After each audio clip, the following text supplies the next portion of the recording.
Return में पहला case ये हो सकता है कि हमने अशिया नकद ख़रीदी थी और वो हमने उसके सप्लायर को वापस कर दी हैं और अपने पैसे उससे वापस ले लिए फ़ौरी तौर पर।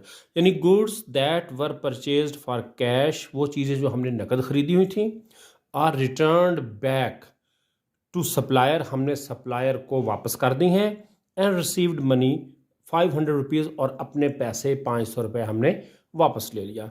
तो इसकी हमें हमें कैश आ रहा है तो इसलिए हम कैश को डेबिट कर देंगे, और जब परचेज़ को रिटर्न करते हैं तो उस वक्त क्रेडिट होती है परचेज़ रिटर्न, और टाइम उसकी जो अमाउंट है वो 500 है।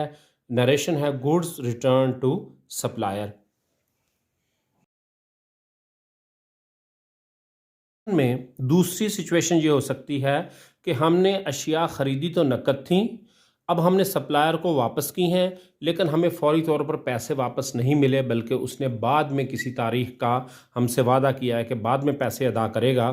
Goods that were purchase for cash, कि वो चीज़ें जो हमने कैश पे ख़रीदी थी, are return back to supplier 400 rupees, कि हमने उसमें से 400 की गुड्स सप्लायर को वापस कर दी हैं।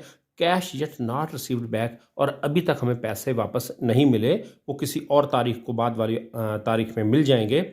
तो इसमें हम डेबिट, अब हमारे पास कैश वापस नहीं आ रहा बल्कि हमसे एक उधार किया जा रहा है, वादा किया जा रहा है, इसलिए हम अकाउंट्स रिसीवेबल को डेबिट करेंगे। यानी ये भी एक एसेट है, लेकिन ये है कि अभी रकम हमें वसूल होनी है। अकाउंट रिसीवेबल का मतलब है कि अभी पैसे वो हमें मिलने हैं, उसको डेबिट कर देंगे। और जब परचेज रिटर्न हो रही हैं तो क्रेडिट तो हमारा यही रहेगा परचेज रिटर्न्स का, और अमाउंट 400 की है, और नरेशन है गुड्स रिटर्न टू सप्लायर।